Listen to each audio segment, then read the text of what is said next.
అందరికీ నమస్కారం. ఈ మధ్యన మా కుటుంబంలో పెద్ద విషాదం జరిగింది.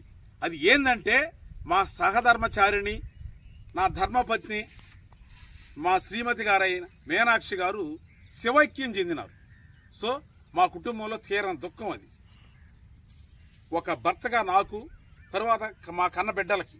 ఇంకా ఇంత దూరం చెప్పొచ్చేది ఏంటంటే, హర్ష కన్న తల్లి ఆమె ఈరోజు లేదు, భౌతికంగా లేదు.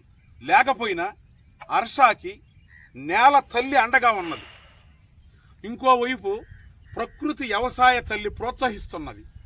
మరోవైపు ఈ రైస్ బ్యాగులు పంపించే వాళ్ళందరూ వాళ్ళ ఆదరణ నేను చూశాను. నేను తండ్రి స్థానంలో ఉన్నాను, ఎక్కువగా వాటి గురించి మాట్లాడకూడదు. ప్రతి ఒక్కరూ ఆ మహాతల్లులందరూ హర్షాని వాళ్ళ సొంత బిడ్డలాగా ఆదరిస్తున్నారు.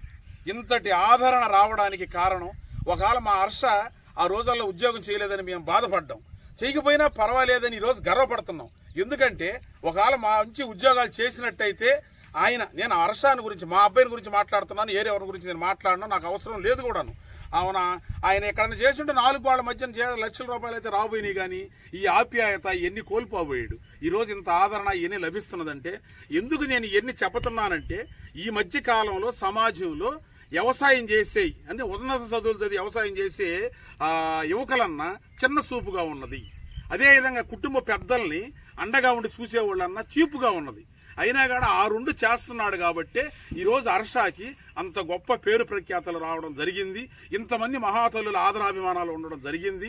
ఒకటి మాత్రం సత్యం, ఆమె భౌతికంగా మా మధ్యన లేకపోయినా మా హృదయాల్లో, నా కన్న బిడ్డల హృదయాల్లో మేము జీవించినంత కాలం ఆమె శాశ్వతంగా గుర్తు ఉంటుంది. సర్వే జన సుఖినో భవంతు.